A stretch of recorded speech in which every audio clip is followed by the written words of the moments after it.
If you like Interstellar, Dune, or Inception, you need to watch this.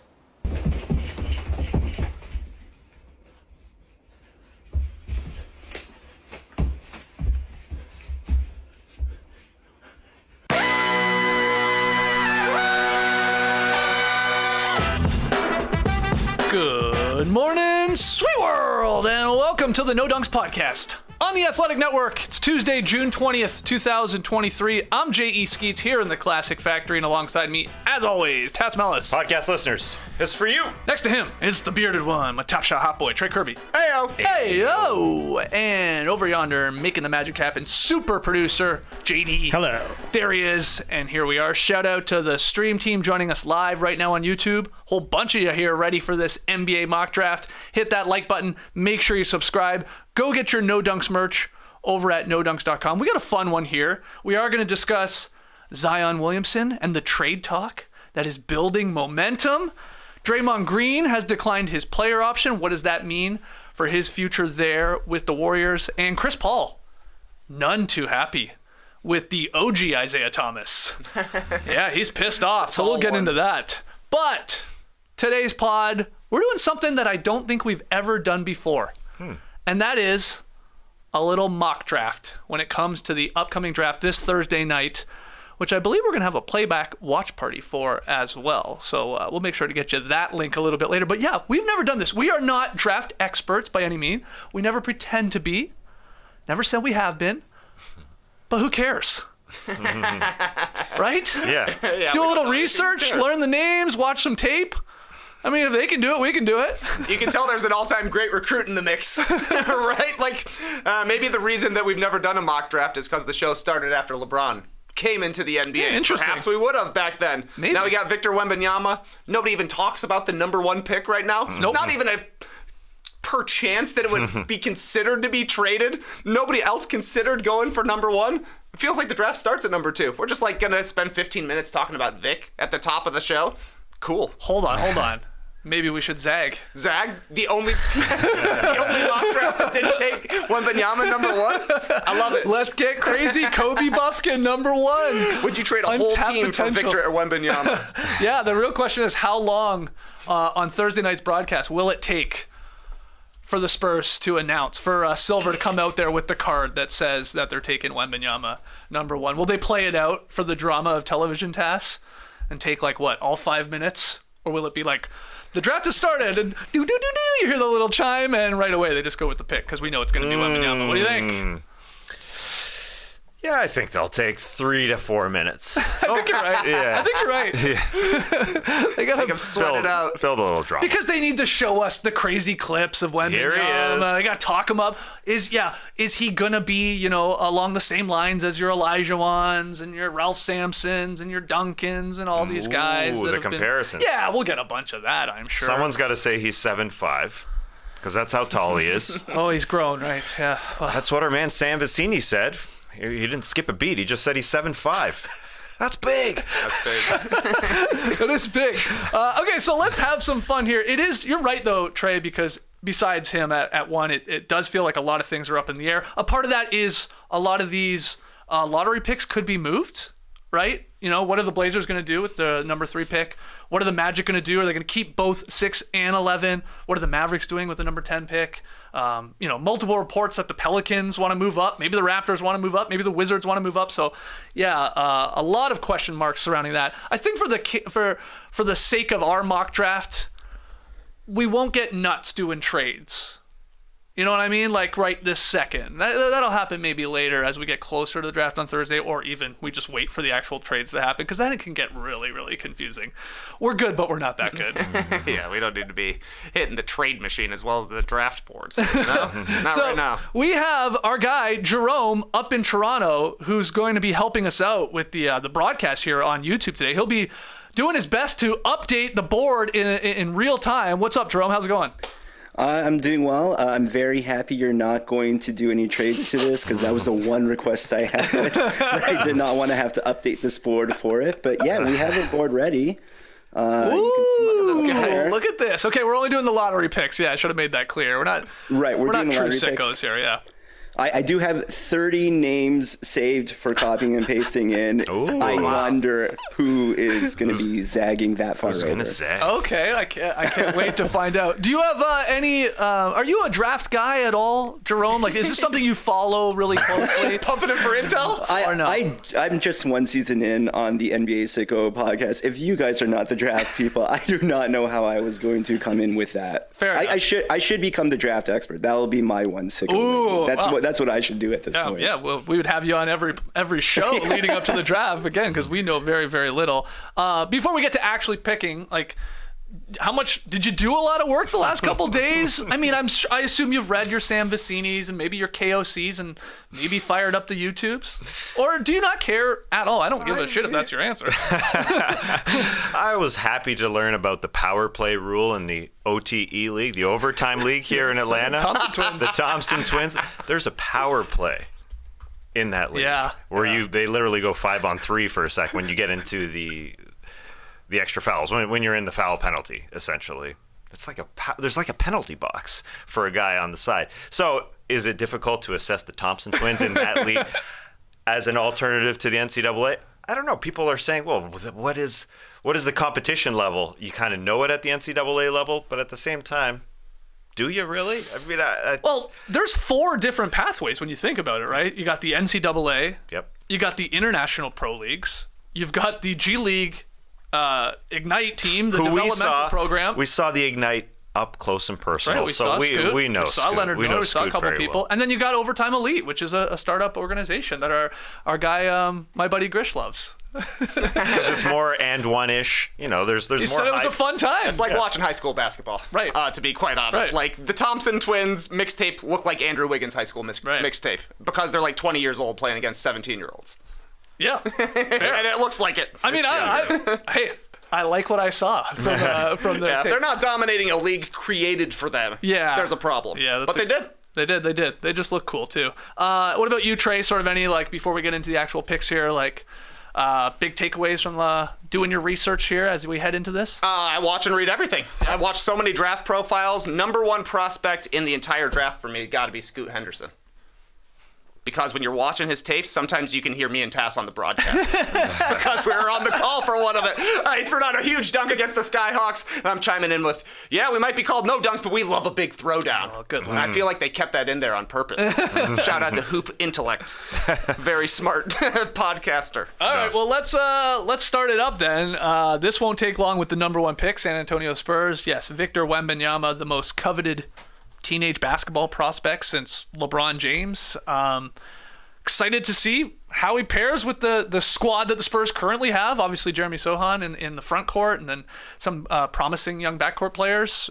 Any thoughts here on Wembanyama? Do you think we need to, like, tone down the hype and buzz for him, or are you a believer from sort of day one? I would never tone it down. Okay. Yeah, like I heard you compare him to Ralph Sampson, and I was offended a little bit. I'm not even French. Was just trying to level think of the unrelated. tallest, biggest guys in NBA history. Ralph Sampson was huge, man. Yes, he was. And if he ends up a Ralph Sampson, I think the Spurs will be disappointed. And I think everyone will be disappointed. But I'm here to hype him up. I can't wait to see this guy. I was excited that there's that clip of him finishing playing in Europe, saying I might play a little bit in Summer League.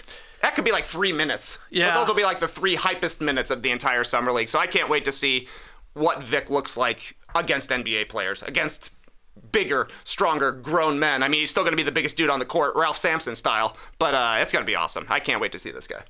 Yeah, I'm super hyped.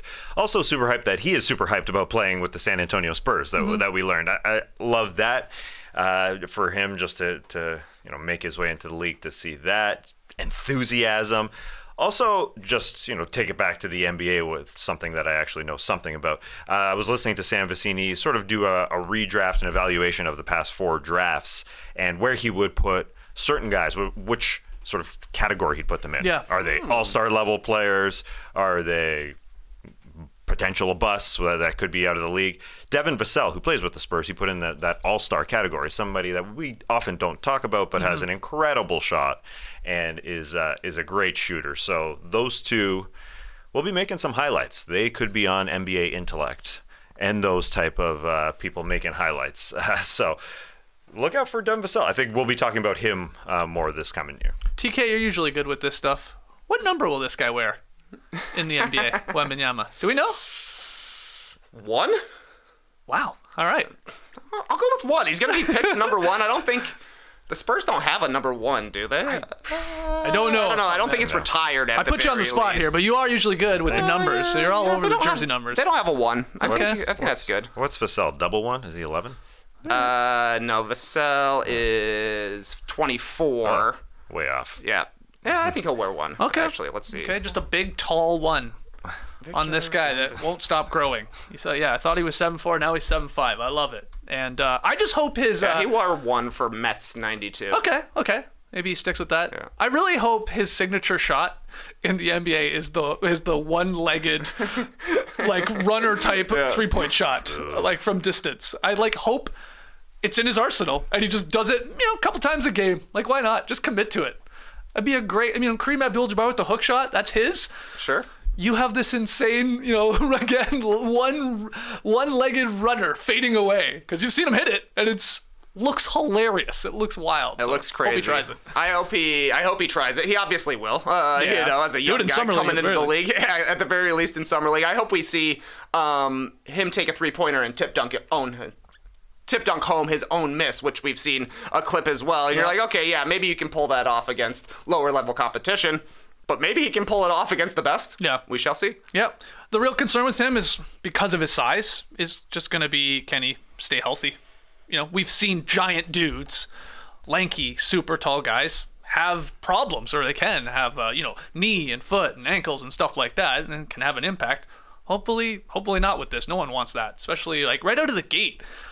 I'd like to have these number 1 draft prospects play and dominate right away and flirt with an all-star team and all that. So, maybe that's too much pressure.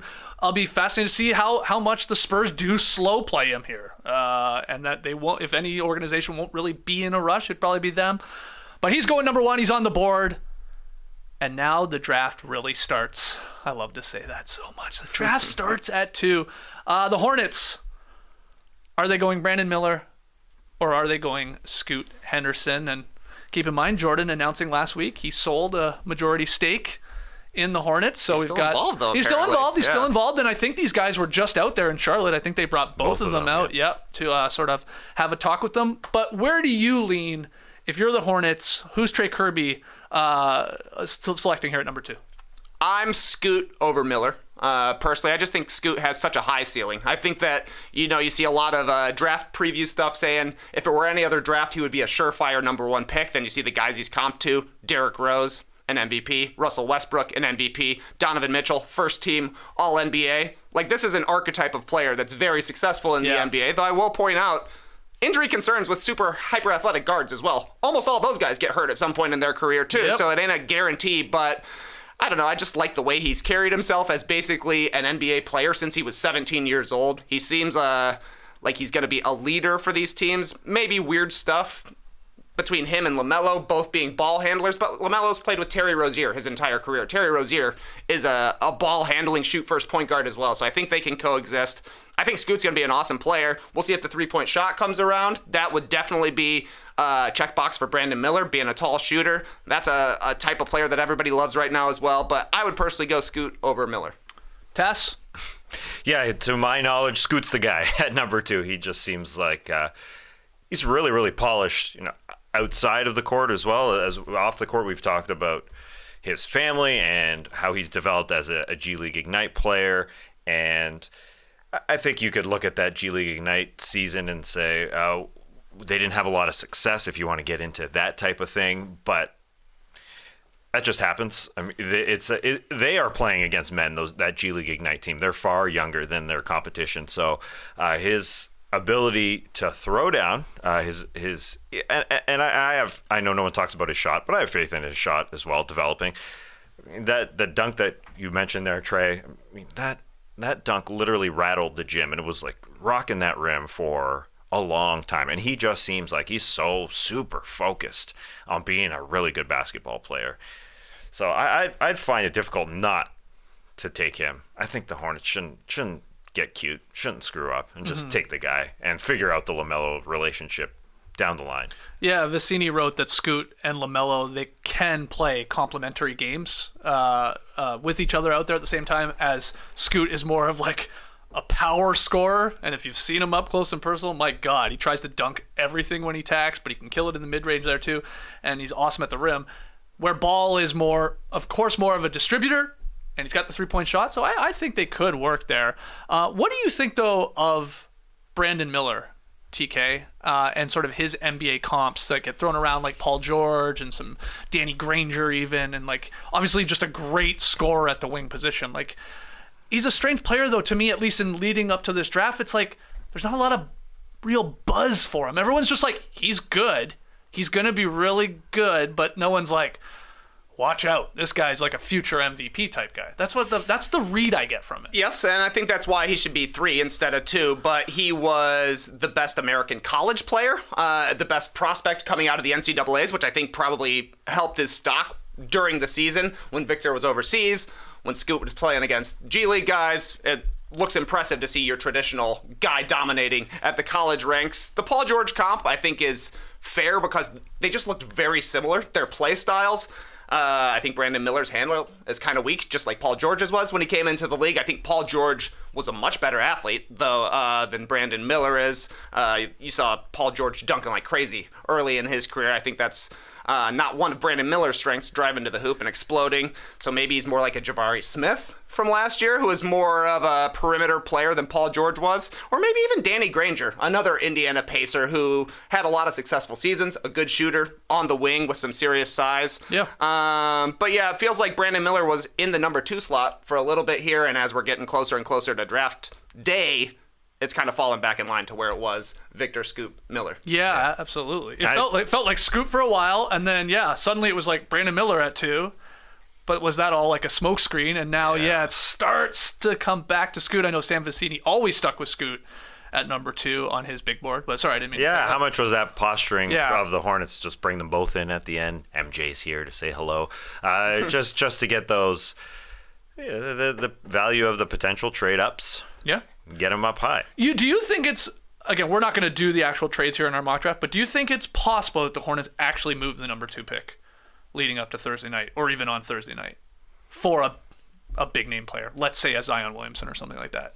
Or it's much more likely you think that the Blazers are the team to do that and move 3? Well, I think we get a lot of smoke during this week, and usually it gets put out. Usually none of these teams trade, but it feels like there's some Matt Ishbia type itchers out there where the owners kind of want to go for it in the league right now. And so there could be one. If it's Joe Cronin there and the Blazers that want to appease Damian Lillard, I could see that.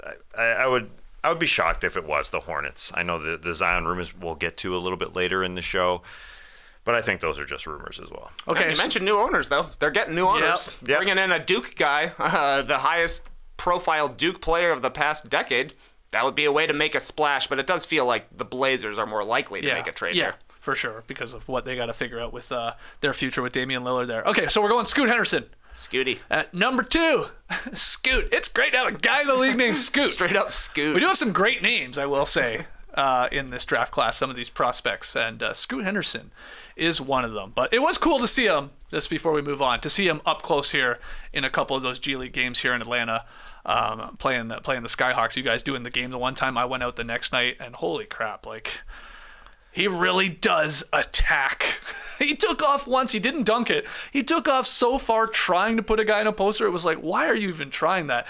And a part of me, Trey, you're right. I was like, oh, some concern, like, you're going to fall badly in one of these. Now, he's built like a Mack truck. So, like, I mean, he bounced right back up. But it's like, yeah, the Derrick Rose, sort of the John Wall, that explosive leaper that's always relentlessly attacking, and get yourself in trouble. But hopefully not. Knock on wood. All right. So the Blazers, I assume, is a pretty easy pick here. Is it as simple as whoever's left over for the Portland Trail Blazers between Scoot and Brandon Miller goes to them? Feels like it to me. I mean, if you're thinking Brandon Miller is the number 2 player on the board and he drops the 3, you got to be happy. But this one feels like a trade, right? Like the Blazers, by all indications, Damian Lillard saying, once again, I still want to be here. I don't know how many times you guys got to ask me. I still want to be here. But until he says he doesn't want to be there, there's always going to be questions. So yeah, I think this probably ends up getting traded. And then it comes down to, would you rather trade it for Pascal Siakam or Zion? That's a really weird question, right? Like, Pascal Siakam has made the most out of his talent, won an NBA championship, been All-NBA, but he's in the prime of his career, certainly older than Zion. Zion is like a top 5 player in the NBA when he plays, and that's a third of his games. Yeah. And we're not exactly sure how committed he is to rehab and getting his body in order to maximize his talents the way Siakam did. So Right. the Blazers got a pretty weird choice. Like, it's quite the dice roll to trade for Zion Williamson, but if it pays off, that's obviously the best player you could possibly put next to Damian Lillard that's available. No analysis for me there. I think, they have the highest chance of moving out. But there's plenty of teams. I think as we get to 3, 4, 5, 6, 7, 8, varying degrees of confidence in these prospects. So I think there's potential for teams like Orlando that have multiple picks with 6 and 11, or the Pacers who have 4 picks in the top 32 to move on up and take somebody that they believe in. Here as we go 4, 5, 6, and there's gonna be an owner again, like one to match the Ishbia, whether it's Fertitta or somebody that wants to just say, we're trading out and we're signing Fred VanVleet, we're signing Brook Lopez, that kind of thing. So there's gonna be one, and it probably just will be one. We're not gonna see all these teams trade out, or even a couple, probably just one. But this is exciting. It is crazy, though, with the Blazers, these two very probable scenarios where it's either they trade some sort of package involving the number 3 pick for a significant sort of win now piece like you were going through there, Trey, or you keep it and you begin the likely process of trading Damian Lillard and going that direction. Now, the latest on Lillard, this is from Shams. He was on the Pat McAfee show. Shams said, quote, "Right now it really is up to Portland. Damian Lillard has really left it up to Portland. He wants to be there. He wants that team to get better. They have the number 3 pick in the draft. They have the number 23rd pick in the draft. They have Anthony Simons. What can you go get in the marketplace to make this team better?" End quote there from Shams. I tweeted this morning. It feels like the Blazers and Lillard are like a married couple trying to decide what to eat. But what do you want? Nah, I'm easy. I don't care. You decide. No, whatever. No, I decide all the time. But what do you want? No, but what do you want? And you just go back and forth until somebody gets angry. Do you guys have that? Because that always happens to me and Nora. Yeah. It happens All the time. more for us now, deciding what to watch. Now That's that the a good one NBA's too. over, you're like, we can turn on whatever. So I don't know if maybe the Blazers picking number 3 will just treat it like me turning on HBO Max. Whatever's at the top, just turn it on. I watched an hour of Magic Mike's Last Dance the other night. The Brandon Miller of the draft. I started Avatar: Way of Water last night, so I know exactly what you're talking about. It's just like, I don't whatever's know. on top. Whatever, just watch. Start this watching crap. something. So yeah, we'll see. We think it's going to be traded, but I guess right now, for the sake of our mock draft, Brandon Miller at 3. And whoever trades up probably will take Brandon Miller. Like, if you had him at number 2 on your board and he's there at number 3, that would give you reason to trade up with the Blazers. Yeah, the only thing I'll push back on that is, to me, and again, I don't know, I am not familiar with Brandon Miller's game as much as others, but it's like I don't think the Raptors are like aggressively trying to get Brandon Miller. I guess, though, Anthony Simons is a piece of this hypothetical trade, and they need a guard. Like, they need a guard. They need a promising young guard, especially if VanVleet moves, especially if Gary Trent Jr. is gone. So, like, you know, I don't think the Raptors are like, oh, we gotta have Brandon Miller, but it makes sense if it's Simons. Scoot probably does have more trade value. Yeah. He's definitely the bigger chance at being a superstar, it feels like. All right, let's move on to the Houston Rockets. I've seen a bunch of names slotted in here to the Houston Rockets, though most recently it feels like Amen Thompson, one of the Thompson twins from that overtime league, is slotted in at 4. Does anyone push back on that? Do you like that, or do you go somewhere else if you're the Rockets? He looks like a crazy athlete. Amen Thompson. They say he's going to be like one of the 5 best athletes when he comes into the NBA, which is pretty impressive. So I feel like 4 is a good spot for him because the superstar potential is so high, and that's why it's more interesting than a guy like Taylor Hendricks, who looks like he'll probably come into the league and have a role right away as a 3-and-D kind of big guy.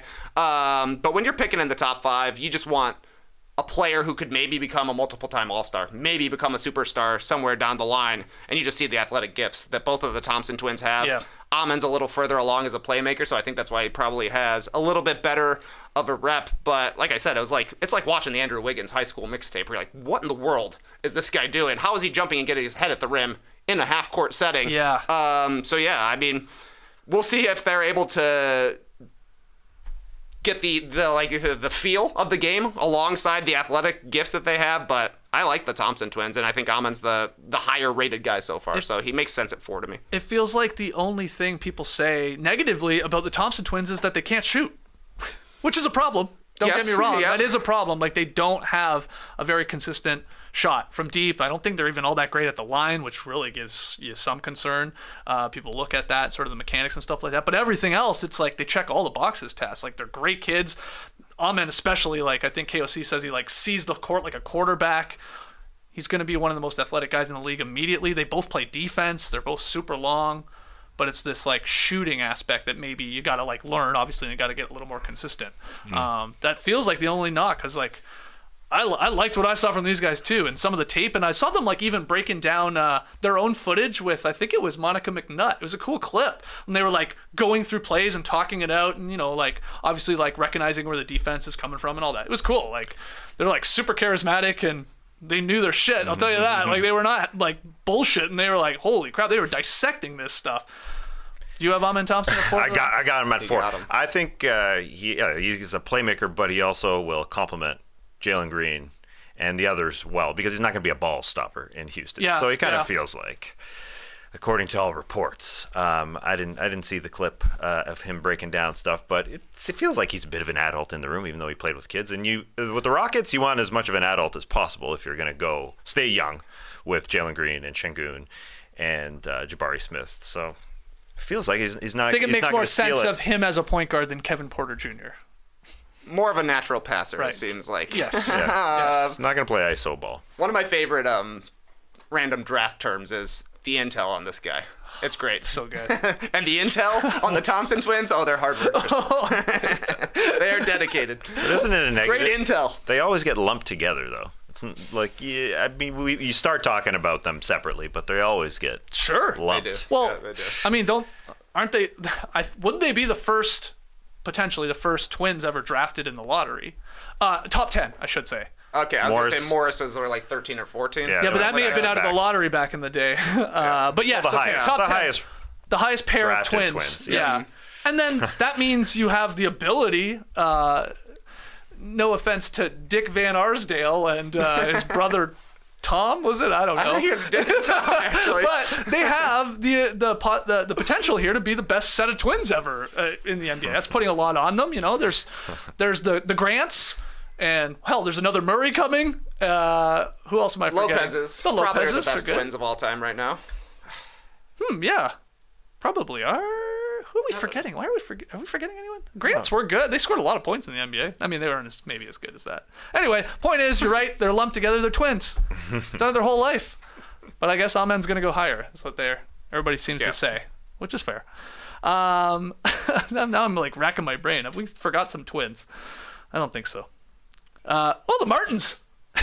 Both undrafted, right? Yeah, right. The Morrises, okay. And yes, it was Dick and Tom Van Arsdale. They made a Dick couple and All-Star Tom. teams back in the... Okay, if they both made all-star teams, that's pretty impressive. Yeah, did they both? Wow. Yep.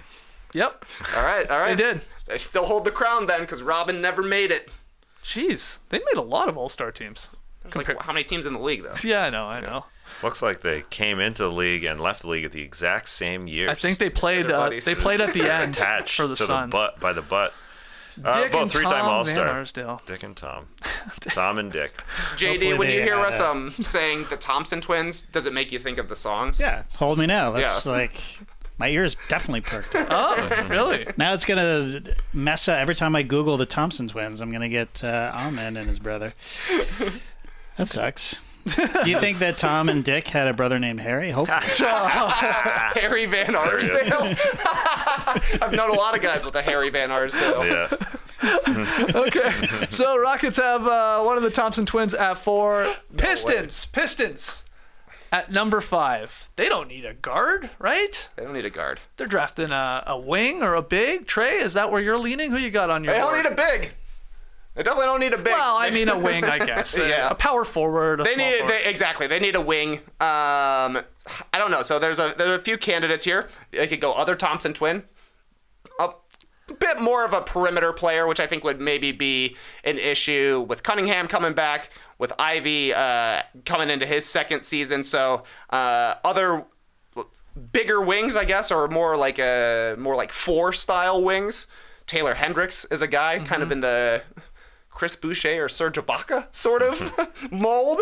I would say Jarris Walker from Houston is another guy that seems like he could be in the mix here. Or Cam Whitmore, who's like one of the best dunkers in the draft this season. He'd kind of be like a perfect guy to run alongside Ivy and Cunningham and just finish plays. They say he's not much of a passer, but they got some decent passers already, so maybe just a play finisher there. I do. I almost want to say that the Thompson twins, it should be mandatory they go back to back. It'd be nice. Whoever takes the first one, the next team has to take the next one, just so we can remember 20 years from now. It's like, oh yeah, they went 4-5. Yeah. It'll be a lot easier to remember that than like, oh, they went 4-8 or 4-7. But they probably won't. I don't think they're going to go with one of them because of they're pretty good, obviously, in the backcourt position. So he listed a bunch of names. Do you have one that you think they'll take? I just want to know if they trade out, if there's a possibility that they trade out. Really? You think so? What? Why? It's unlikely. They just have so many young players. They've just got so many at the guards and the bigs. But, yeah, they could use a wing. Cam Whitmore keeps rising.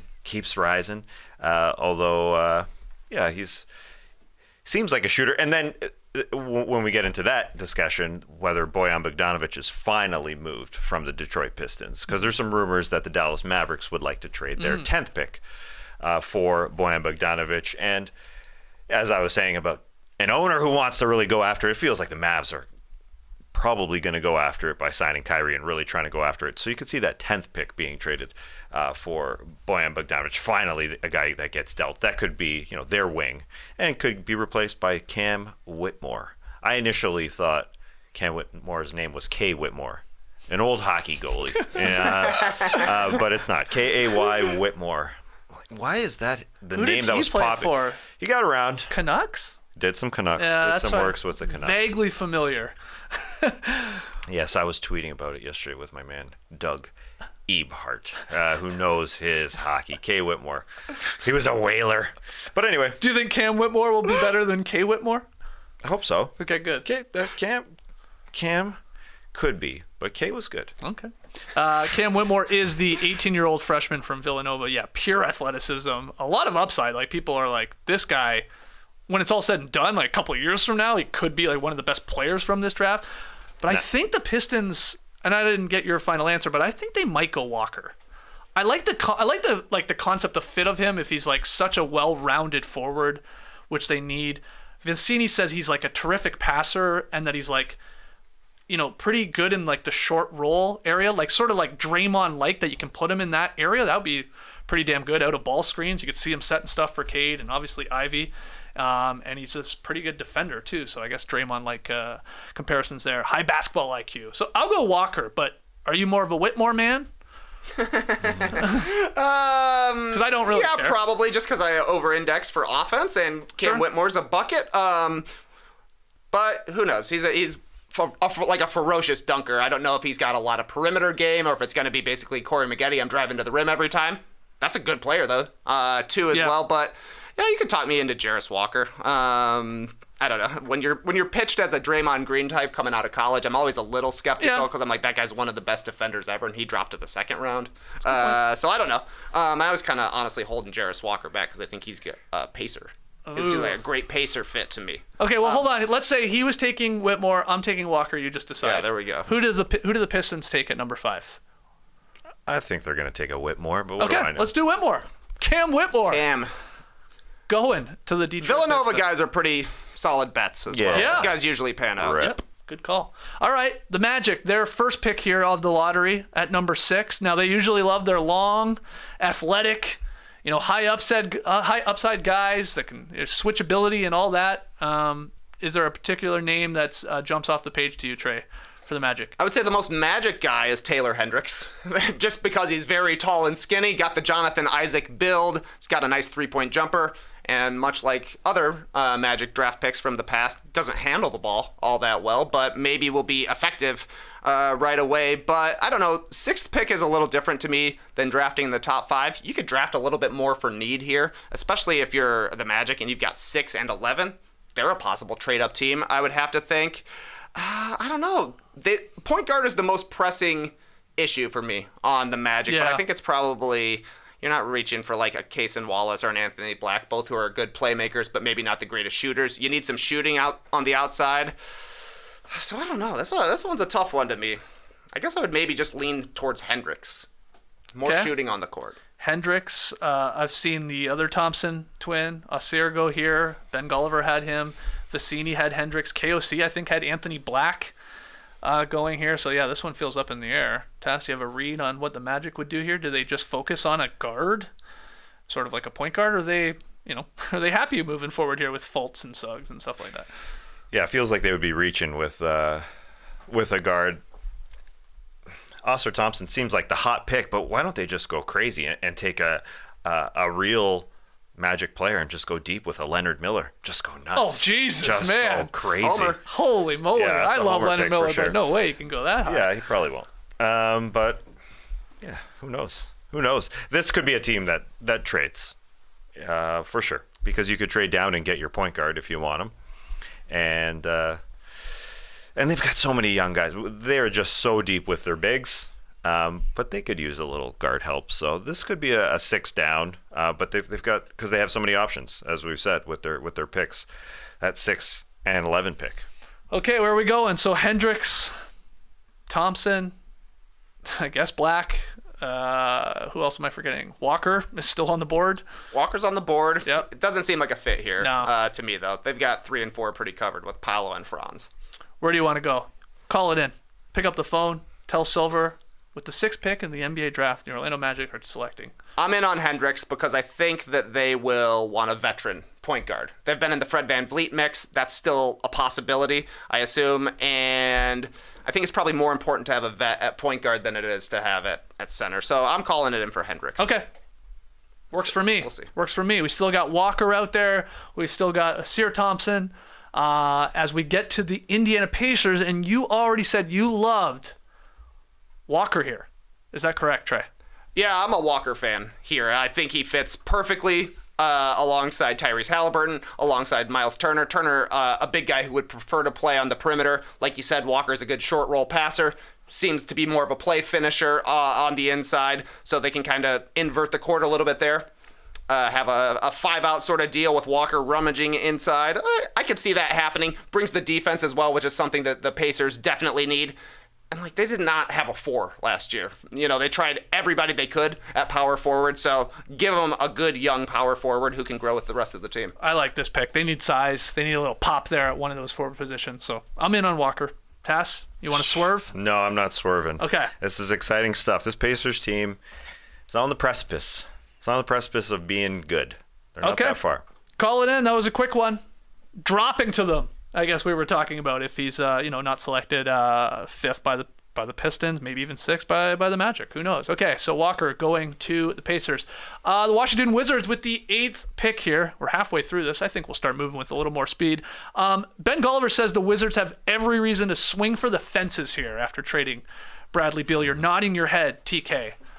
Who would that mean then? I think it's the other Thompson twin, Osir. He seems to be a mystery box kind of player, but not so much that you're reaching for like a Bilal Coulibaly, somebody that it just kind of burst on the scene. At least the Thompson twins have been known for quite some time. I think he would have a lot of opportunity to stretch his legs in the NBA here and see what he can really become. Probably bite off too much that he can chew for the rookie year, but that can pay off down the line. So if you're talking about a big swing, that's probably the biggest one left on the board, I think. Some comparisons I've heard for this kid, NBA player comps to Iguodala, him coming into the league, sort of with not a great shot, but obviously an impact player, and Sean Marion, same idea, like a pretty ugly ass looking shot. Don't worry about it. He'll add it to the repertoire enough. He'll be able to knock down a corner 3, and then he can just do everything else because he's a super athlete. So we're fine with Thompson going to the Wizards? Oh, this is an Asur pick for the Washington Wizards. There's no doubt. When is somebody going to have the guts to start comparing players to guys who don't make it in the league? Because all these guys are not going to Well, be. right. We're trying to look, glass half full. Okay, well, 14 guys in the lottery aren't going to all be all-stars. Calling him a Joe Alexander. Ooh, Snapdragons. He's a great dunker. That's right. Great dunker. Almost was in a dunk contest. Was in a dunk contest. Was not in a dunk contest. He was in that. He might have been in a dunk-off contest. He was in that Gatorade competition for the last spot in like 2008 with Westbrook, Rudy Fernandez. I guess Fernandez won it and got into the dunk competition. Anyways, great dunker. Hopefully he's better than that. Hopefully he's better I than think that. he will be, Yes. too. I have confidence. He definitely is a good defensive player, too. Okay, so Thompson going to the Wiz at 8. Number 9, the Utah Jazz. Sam Vecini's intel says the Jazz are always looking for competitiveness. You know, that's Danny Ainge's, like, puts a premium on those players that, like, get at it every single night, play their ass off. So, you know, Thompson is gone. He would have fit that bill, us here. Maybe Anthony Black does. Maybe there's another name. Trey, where do the Utah Jazz go at 9? 2 guys who I love are left for the Jazz, and both would be a perfect fit for the Jazz. Cason Wallace, who's like a smaller Drew Holiday, great defender, seems to be a decent outside shot, maybe not super aggressive offensively, but if you read a lot of draft profile stuff, they're like always bet on Kentucky guards. They're better when they get to the NBA true. and get away from Calipari just telling them to pass the ball. So it's got to either be Cason Wallace or Anthony Black is the other guy. Guard is a good position for the Utah Jazz to be drafting right now. Anthony Black gets compared to Lonzo Ball, Josh Giddey being a big point guard who plays defense, moves the ball with a questionable shot. So I think they could go either way. It seems to me like the Jazz value size, so I guess they would probably go Anthony Black over Wallace. Okay. Yeah, he's big. I guess. We got a Jason- Oh, you nearly got it. Come on, buddy. Trey's attempting to it'll kill him come off back. in It'll there, come yeah. back. He's scared off now. I just had a flashback. I was in Denver late night. The moths were out. Really? I was in bed. Oh, no. Moth landed on my shoulder. Oh, Didn't like that. Anyway, I was surprised that Didn't like Cason Wallace was he's listed at 6'3.5", so really similar to Drew Holiday. But does he have the heart? The Jazz, yeah, as you said, they like guys who play extremely hard. Yeah. And they're gonna find one like they did last year. Everybody played hard for them. Guard is the spot. That's totally true. They tried out Chris Dunn at the end of the season. They do have Colin Sexton, but they're looking. And so, sure, I'm good with a Kentucky guard. Oh boy, you know I am. I love my my Murrays and my SGAs and my Foxes and all these guys. So we're going Wallace to the Jazz. Sure. Feels like he's jumped up here over the last couple weeks, and we have him going 9th, which I think would be quite high come Thursday night. But we'll put him there. Wallace to the Jazz at 9. Okay, the Mavericks, 10th pick. We've talked about them possibly moving it. Is there a swap here with the Hawks even? I think the Hawks have 15. Could they be swapping picks and maybe players? Who knows? But right now, who are the Dallas Mavericks taking at 10? Who do we got? Who do we got left that you like? Obviously Anthony Black, but I don't think they need a ball handler. No, probably not. Probably not. What the Mavericks need is not the 10th pick of the draft. So this one could be a traded one as well, looking for maybe a veteran help. But I think the player available would maybe be Grady Dick, shooter from Kansas, just because I feel like the more shooting you can put around Luka and Kyrie, the better. He's got decent size, so maybe he's more along the lines of like a Bojan Bogdanovic as compared to JJ Redick, where it's just the shooting. At least maybe you'll get a back cut here and there with Grady Dick. He'll be targeted, no doubt, defensively, but I think he's a pretty solid player, and I think he's going to be a little bit more than just a shooter. I do think they end up trading this pick. I like the deal for Bojan Bogdanovic, but this guy can shoot. Grady Dick can obviously shoot. Shot 40% from 3 last season. Bunch of attempts too. Yeah. So why the heck not? But I do think there is going to be a team that dives in the pool and is going to be a little bit too thin. And by that I mean Cuban's going to trade this pick. And yeah, they're not going to have a deep roster next year, but I think Bojan Bogdanovic would help. So that's where I'd go with this one. They're probably hoping if they do keep the pick that Hendricks slides all the way down to That would 10 be for them. perfect. I think he would be awesome as sort of an active front court defender. And, if Kyrie's still there, pair him with Luka. He doesn't need the ball. He's not going to take away touches. What about a big? I know Wembanyama started this whole thing up, but we haven't really talked about a center since then. Could they want someone like Derek Lively II from Duke, big 7'1" center. People have been comparing him to like Tyson Chandler. Yes. I don't think he's as good on the boards, but I guess it's possible. It's a position they may want to fill if they keep it. Yeah, they could definitely use a big, and in the past, the Mavericks have definitely been let's get a roll to the basket kind of big, but for every Tyson Chandler, there's a Willie Cauley-Stein. I know. And if you're not hitting the glass, you're more of a Willie Cauley than a Tycey Chandy. That's right. That's right. So, yeah, I mean, I think they would rather have a veteran big, but it's going to be tough to find. So I think, Lively's got to be in the mix, just because that's the kind of player that can thrive at the NBA level where there's a lot more spacing, and he's got the room to rumble. So we'll see. What about Leonard Miller? No one mentioning Leonard Miller there. He's not getting drafted in the lottery, I don't believe. You don't think that would be the probably that would be not. the peak. Okay, so we're going 13 or Grady 14. Dick, it sounds like, at 10 here. Grady Dick. What a name, man. I know. This guy's name is Grady Dick. Yeah.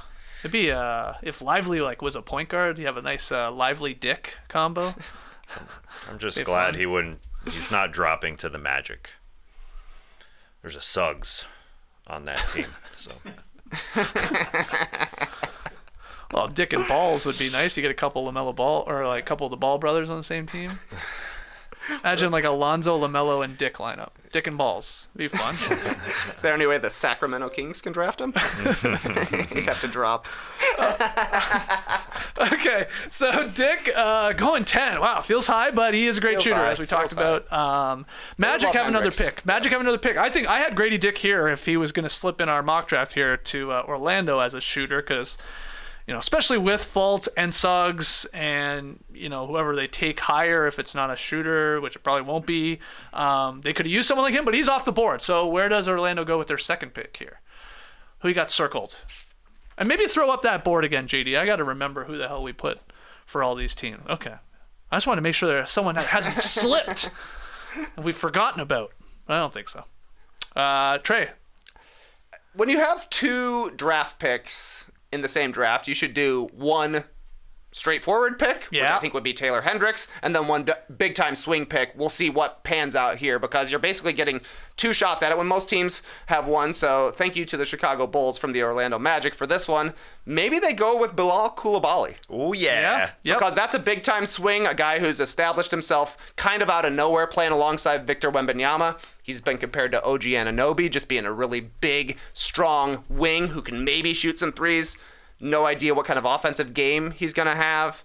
But the Magic have a lot of guys. They could afford to have a project on the team, I do believe. They did well turning Bol into a player, so maybe they can do something similar with a guy who has pretty raw gifts. I could see them going Coulibaly there. Yeah, and he's still not 19, so it would be a big swing. He was be a part of the Metropolitans 92 that overachieved this season. Even with Victor Wembanyama, they didn't believe that they would. Nobody really believed how good that they would be. So he's a winner. Just throw that up there as one of his characteristics, and he's got a great name. So why the heck not? Okay, so they're going just pure raw talent here because they have the two picks. It's like, why not? Why not? Just take a wild stab at this guy. I gotta be honest, in my research and obviously watching clips, I'm not as high. I get why, because he's so young and he's such like insane wingspan and all that, but I wasn't like, oh yeah, this guy's gonna be something special, because there are just as many examples where it's like, oh wow, this international prospect that checks all these boxes, never like makes it. Our guy Bruno, unfortunately. Coulibaly is 2 years away from being 2 years. What is it? No, I already screwed that up. Anyway, we'll put him there. That makes sense. Bilal Coulibaly, 11 to the Magic. Thunder, 12, as we start wrapping this up. So who's left? Obviously, you got a big there in Lively. Could be. I think Leonard Miller. I could see the Thunder oddly. Is it a reach? Maybe, but I could see him fitting in really nicely there, and his skill set. Obviously, there's a ton of guards. It feels like there's so many 6'3", 6'4" guards in this draft. Oh, yeah. As a possibility, Kobe Buffkin is sort of like going up the ranks here. But where does OKC go at 12? Well, they're getting Chet back, so that's Right. cool. They got a Rookie of the Year candidate. He probably won't win it compared to Victor, but they got a big coming back. Their backcourt feels pretty set between Giddey and SGA. Obviously, Jalen Williams, both of them established themselves last year. One of them finished second in Rookie of the Year, so you got a wing out there. I don't know. It feels like the Thunder definitely value guys who make good decisions, who can handle the ball, shoot the ball, and pass the ball. So to me, it's between Anthony Black and Kobe Buffkin there. I don't know if there would be too much duplication between Josh Giddey and Anthony Black, or if the Thunder are like, it worked with Giddey, let's do it again with Anthony Black. So choose between those two, I would say. I think the Thunder like to take some swings as well, so I think they could dip for Leonard. Leonard's my guy. I'm just gonna say Leonard Miller, just my guy. I'm gonna say pick him. So yeah, he's polarizing for sure. He's still raw, but did some great things the last part of the G League season, and so I could see the Thunder taking a chance on a guy who does everything that they want. That is exactly what they want. They want somebody who can handle and pass and shoot, and so he fits that bill. Yeah, I hear you. I can't believe there's someone that's a bigger Leonard Miller fan than I am, but it's Tas Melas, I got to admit. Yeah, where do they go? I know KOC had Buffkin here. He thought that they wouldn't be concerned at all adding another guard because of Buffkin's off-ball ability to play with like SGA and Giddey, and I could see that. That makes a little sense. That's true. 6'4" sophomore, I guess, from Michigan. Buffkin is. Great name, too. He's good. Yeah, this is a tough one. And we said Black is still available, right? We got the guy sliding for us. I don't know. Let's go Buffkin. Let's go Buffkin. Let's go Kobe. Kobe! Going to the Thunder. I like it. All right. This guy's a good player. So the Raptors at 13th. Do they take the Canadian, Leonard Miller? Probably not, because they need a guard. Unless they're involved in one of these big draft night deals here. So who is left that are these like combo guards that are in play? I guess Wallace is off the board, right? We had him going. Wallace went 9, yep. Yeah. So there's Jalen Hood, Shafino. There's Keontae George from Baylor. He's a combo guard. There's obviously Black still, who is, I think, completely like slipped in our mock draft. Who would the Toronto Raptors be targeting? Rod Black's son, Anthony Black. I think he's got to be the guy. I think he has to. I think Anthony Black. At this point. Exactly. A top 10 kind of talent. He's got size, which obviously the Raptors value. He can create with the ball. I think he's going to be a really, really good player as well. I had to watch his high school football highlights this morning. If it's mentioned in a draft profile that somebody played football in high school, I got to see. So the Raptors will be getting a solid wide receiver here. Oh, yeah? As well. Yeah. Wow. Good hands? Great hands. Great hands. You're not going to believe this, but this guy who's going to go in the first round of the NBA looked like the best athlete on the field to me. Okay. And also he was 6'6", so just throw it up. Okay. There you go. Does it all. I didn't know that. Can he play a couple downs for the Argos? How's he with a bigger ball? Yeah, there's going to be an adjustment period, getting to go in motion before the snaps, right. but I think he'll adjust eventually. Okay. Yeah. We're taking Black here. Yeah. If your guy does it all, just like his dad does all the sports in Canada. This guy does all the sports. He plays basketball, he plays football. Well, that's more of a Charles Barkley reference, really. I guess the No Dunks fans understand it. We've said it enough times that Rod Black does all the sports in Canada. All right, Anthony Black. I mean, this is a win. They're going to be the winners of the NBA draft lottery if this is to actually happen. Get, yeah. Be a huge get. I do not think he's going to be there, but he's there on our mock draft. So final one, Pelicans at 14th. Who's left that you could see them grabbing here? And if they don't move this pick, obviously. Pelicans have a lot of players in general. Like, they've had a lot of draft picks. Even their stars, like Brandon Ingram's not an old guy, but he's been in the NBA now for 8 seasons, something like that. But they still seem like a young team that's got a ton of players. So they should just draft whoever they think is the best player available. For me, that's Bryce Sensabaugh from Ohio State. I will call him Buckets Bryce when he makes it to the NBA because this guy just seems like all he's going to do is score, play zero defense, but come in and get buckets. He's a pull-up guy. So Paul Pierce sort of is a comp for him, but obviously maybe not Hall of Fame level. I also see a lot of TJ Warren comps for Bryce Sensabaugh. He just looks like a hooper. He's not ripped. He doesn't have crazy moves, but he gets open and knocks down mid-rangers all the time. I like this guy as a prospect here. I have no idea. I've been pretending up until this point, so I'm not going to... We're too deep for me. Leonard Miller, you thinking? Honestly, let's put Leonard Miller. Put Leonard Miller up. Why not? If he goes early, we'll look good. Yeah, well, Leonard Miller, for sure. He's going to be the steal of the draft, regardless of where he goes. Even if he goes number 1 to the Spurs, we're still going to say Leonard Miller was the steal of the draft. Yeah, there's a million guys here. That's the thing with, like, the draft. Honestly, every year to me, after, like, whatever, there's tiers, right? There's, like, a top 1 tier this year. Then there's usually, like, a top 3 tier. And then there's maybe, like, a top 7 tier. Yeah. And then to me, it's like the wild, wild west. It's like, sure. Are you drafting for positional fit? Are you drafting for pure upside? Are you drafting because of the high character? Like, they're just like, you can go so many different ways. There's so many names. You know, the Smith Jr. out there. There's Howard, Hawkins. There's obviously the other Murray twin. There's Clowney. There's Whitehead. It goes on and on and on. So let's just take Leonard Miller.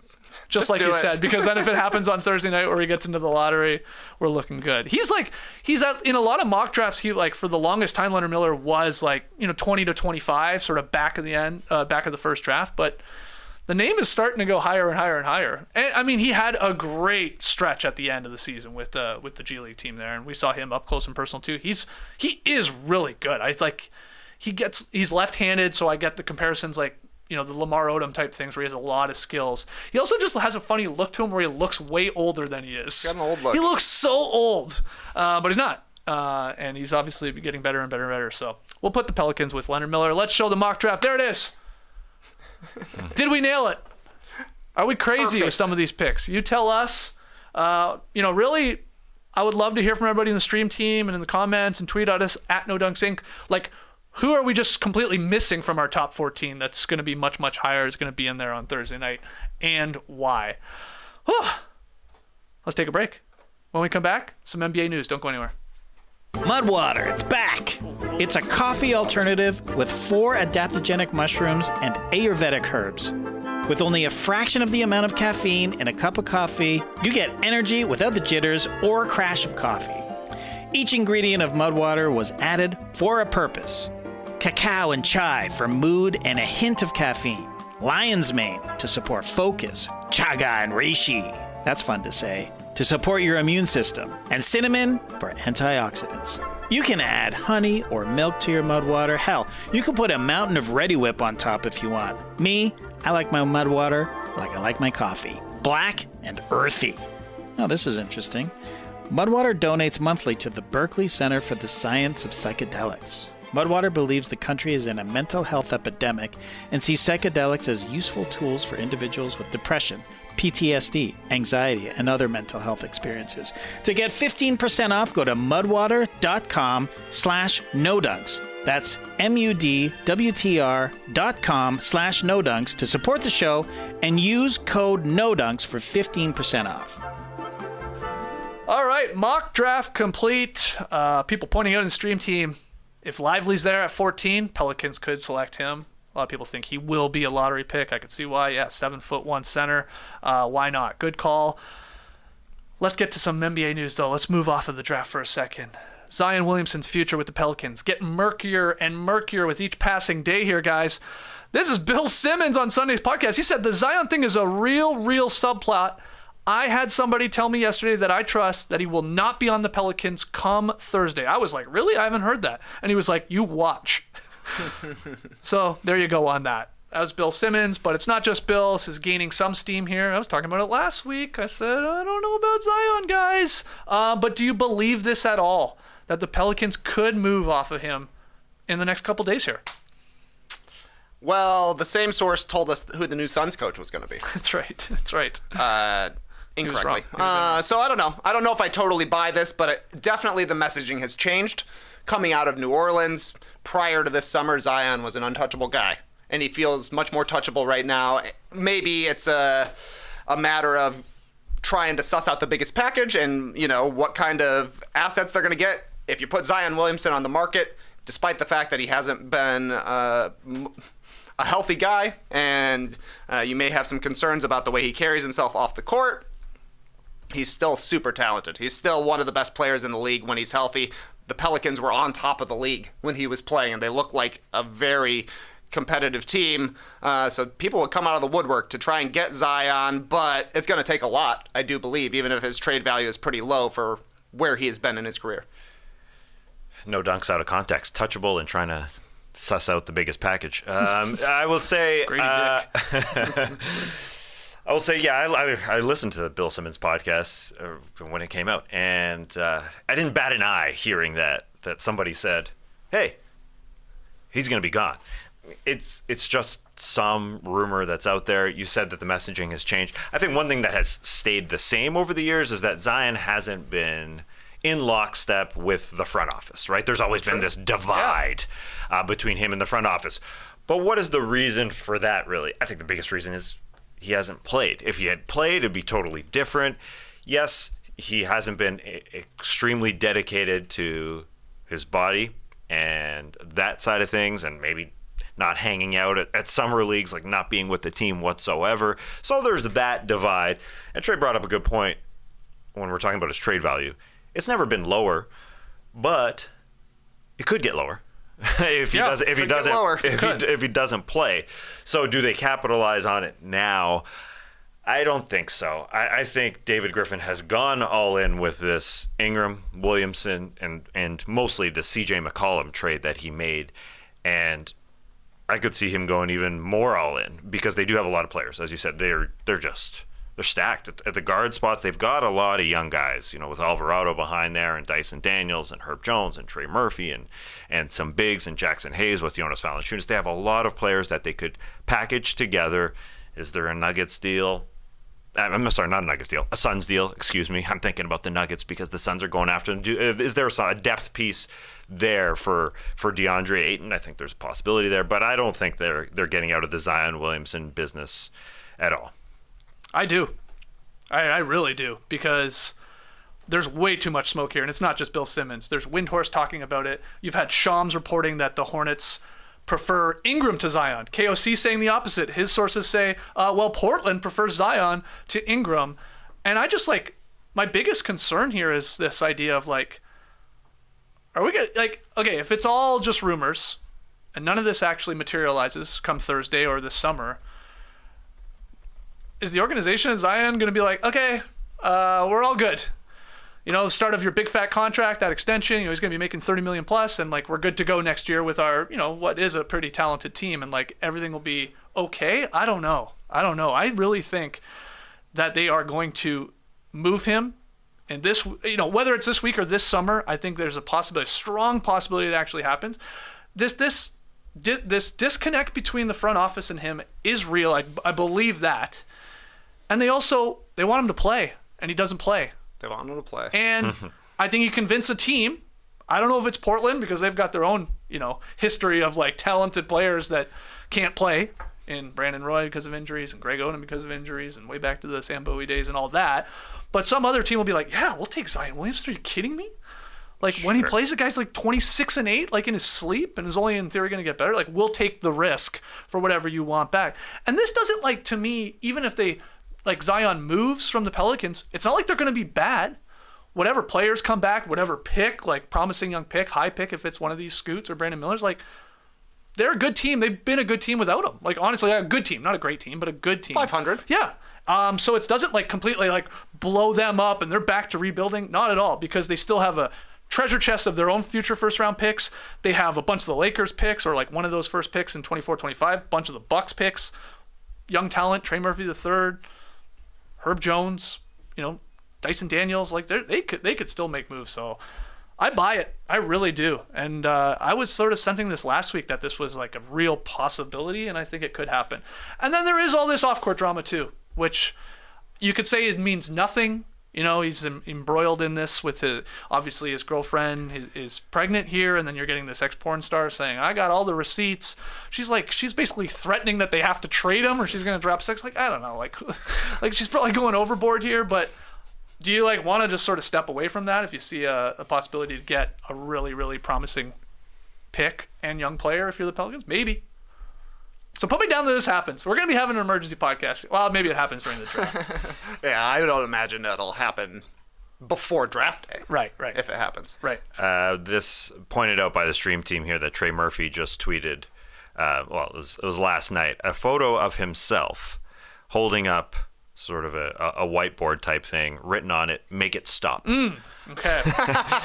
Shout out to Yanni and the stream team for pointing that out. Stop. What does he want to stop? I would assume the rumors of Zion being moved. Sure. If you want to go conspiracy theory, maybe the fact that Zion's there, and maybe just to start afresh. But probably more the rumors. Respect to him. Or Mariah tweeting. There it is. There's the tweet. We got it real quick. Shout out to Trey Murphy, not paying for that blue check. Only 17.7 thousand followers. Why don't people follow this guy? He's good. We know it's him? Yeah.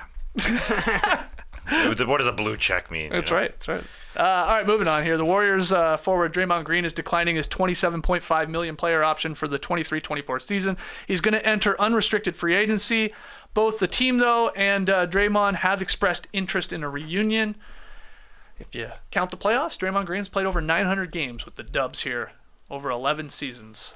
So why is he opting out? That's what people want to know. And what does this mean? And can the Warriors keep him here with their new Mike Dunleavy Jr. in the front office role where Bob Myers is now gone? Do you think he's staying with the Golden State Warriors? Yeah, I think he is, because Steph Curry is still a baller. And as long as you got Curry, you got a chance to win the championship. But if you lose Draymond and you're rolling it out there with Klay Thompson, Wiggins, and Kevon Looney, you don't have a chance of winning the championship. Steve Kerr said as much. If we lose Draymond, we're not contenders. He's going to be he's 33 years old now. This is basically Draymond's last chance at getting any sort of years on a deal. We know he's not at the top of his powers, but he's still a really good defender, and nobody knows Curry's game better. Like, the 1-2 between them gave birth to the Jokic and Murray two-man game, really. So I think he's going to be on a 3-year contract to line up with when Steph Curry's ends, and then we'll decide what's happening with the Warriors then. I agree. I think Mike Dunleavy, that Mike Dunleavy who got into it with Giannis Antetokounmpo, taking over the front office there, his first order of business is getting him re-signed, especially as a newbie taking on this job. Yeah, you've got your best player saying, let's run this back. Draymond Green, a key part of that. He's going to get a decent amount of money from the Golden State Warriors.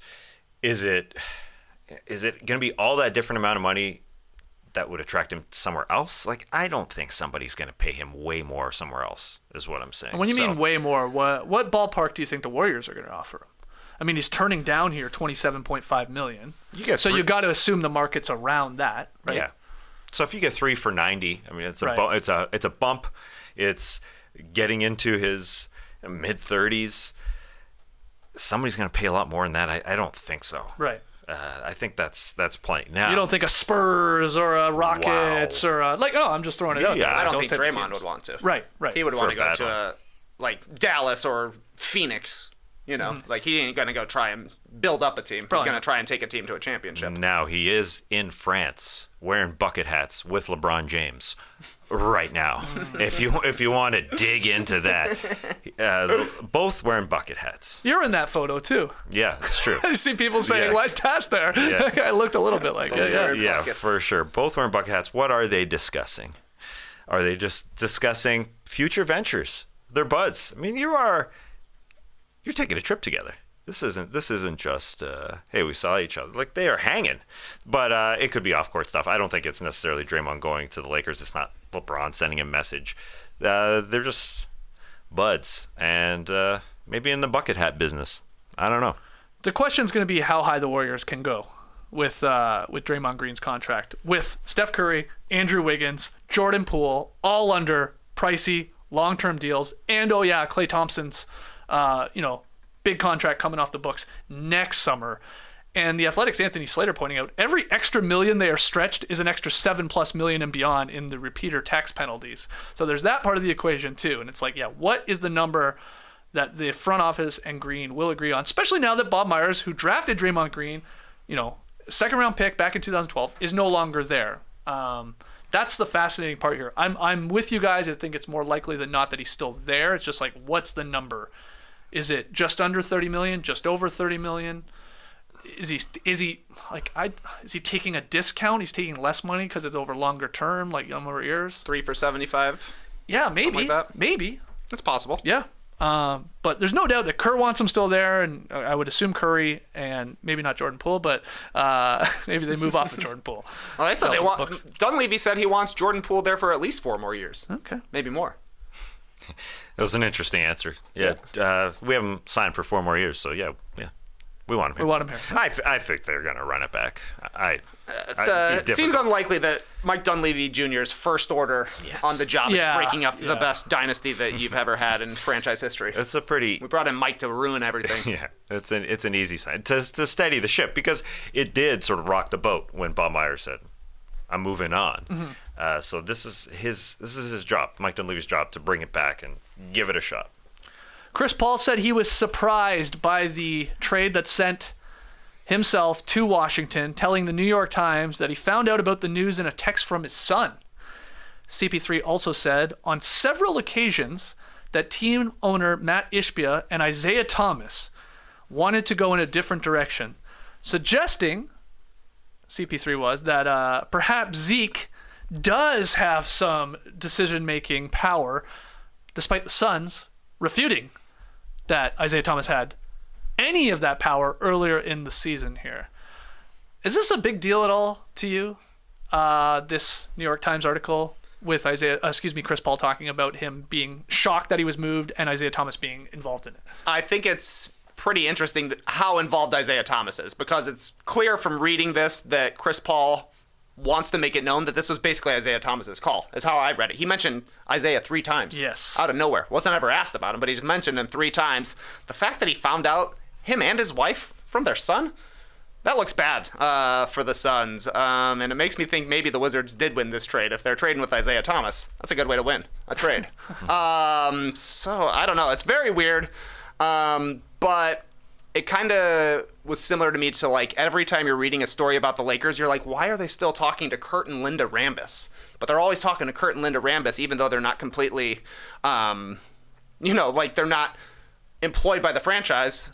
You're allowed to talk to other people if you want to. And apparently Matt Ishbia loves talking to Isiah Thomas. He was sitting right there when Ishbia stole the ball from Nikola Jokic. Yep. Right when they were getting ready to make the Kevin Durant trade. There were hints of Isiah Thomas being involved, to the fact where Ishbia had to come out and say, no, he's not involved. Clearly he's involved. Yeah. And that's going to be the case going forward, because if it hasn't stopped after he said he's not employed by us, it's not going to stop.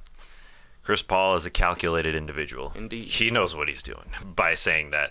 And I don't know if he's had a prior history with Isiah Thomas prior to this season at all, but he's doing it for a reason. And whether that's just to say that this was Isiah Thomas's decision, he is Matt Ishbia's right-hand man in private, whether or not he is in public or not.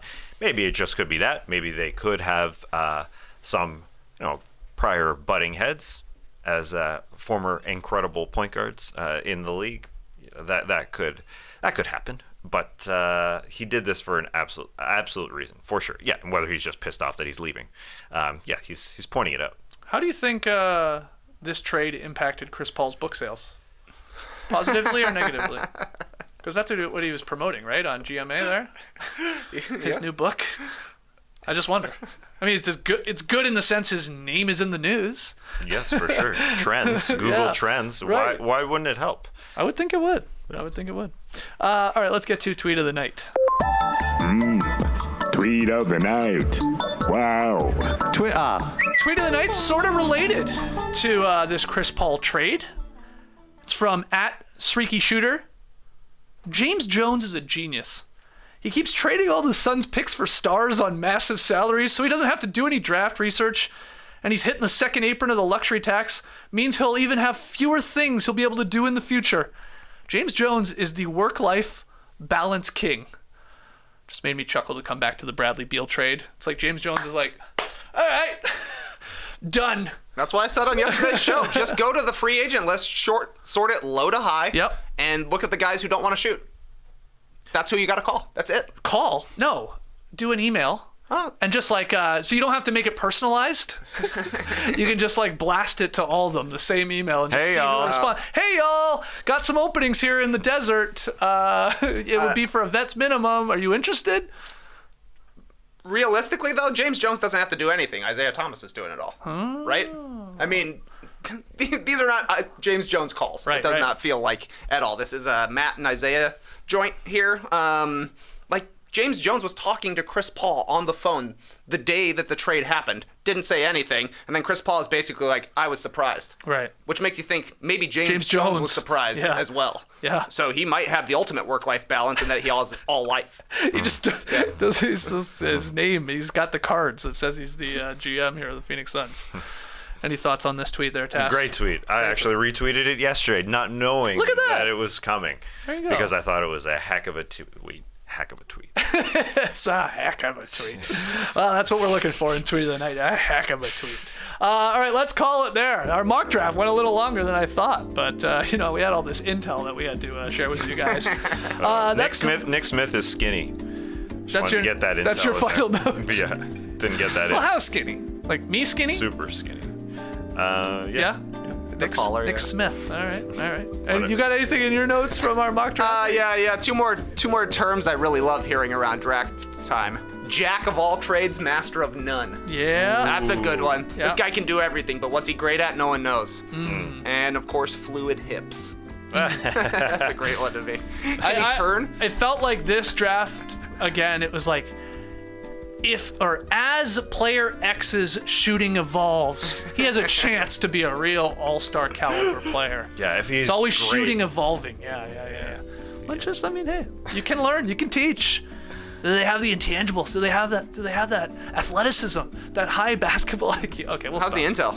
Intel's great. man. Intel's great on this guy. Intel is great. Let's call it there. Thanks to everybody for joining us live here on YouTube. Hit the like button. Make sure you subscribe. Share the show with your friends. Podcast listeners, leave your boys a 5-star rating and review. We'll be back later this week. Again, plans to do a little playback watch party for some of the NBA draft, maybe a little second screen experience for some of you guys. So we'll keep you up to date on that. Make sure you follow us on Twitter at NoDunksInc and on Instagram and TikTok and all that good stuff. Thanks to Jerome for helping us out with the mock draft board. We will see you when we see you. Until then, Clipper Bros. You heard it here first. Have a great time. Turn up. Love you guys. Awesome. Thanks for joining us. And remember, I'll take that playback a step further. Sign up. Turn on your notifications. Boom, boom. You know when we log on. It's a lot of fun. I'm watching a WNBA game tonight with my friends Nikias and Steve Jones. There you go. Done. Brace the day, people.